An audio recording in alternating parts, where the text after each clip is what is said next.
You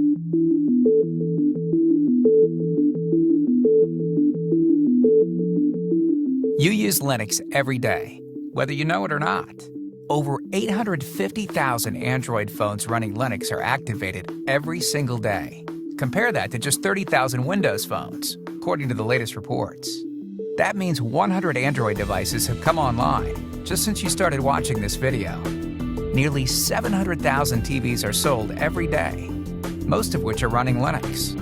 8 out of 10 financial trades are powered by Linux. 9 out of 10 of the world's supercomputers run Linux.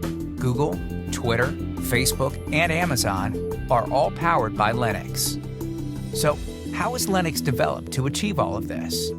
Unlike other operating systems, like Windows or iOS, Linux is built collaboratively across companies, geographies, and markets, resulting in the largest collaborative development project in the history of computing. Just since 2005, about 8,000 developers from almost 800 companies have contributed to the Linux kernel. These contributions have resulted in 15 million lines of code, 1.5 million lines written in just the last couple of years. Consider that Homer's epic Iliad poem is a mere 15,000 lines of text. The novel War and Peace, just 560,000 words. But it's not just about the sheer number of lines of code. It's also about how quickly Linux is developed and released. For example, a major new kernel comes out every 2 to 3 months. Compare this to years for competing operating systems. This is made possible by a unique collaborative development process. When submitting code to the Linux kernel, developers break changes into individual units called patches.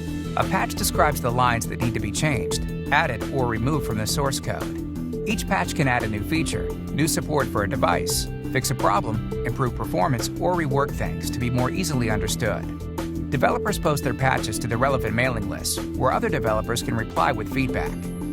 When the patch is close to being release ready, it is accepted by a senior Linux kernel developer, or maintainer, who manages one or more of 100 different sections of the kernel. While this isn't a guarantee that it will go to the main line, it's certainly a good sign. Here it gets an even more extensive evaluation. When the maintainer finishes their review, he or she will sign off on the patch and send it on to Linux creator and Linux Foundation fellow Linus Torvalds, who has the ultimate authority on what is accepted into the next release and what is not. Nearly 10,000 patches go into almost every new release. About 6 patches are applied to the kernel each hour. Linux's rate of development is simply unmatched. Today, Linux is dominating on mobile devices, in the enterprise and web infrastructure, data centers, supercomputing, and more. What's next? Because together, we're ready.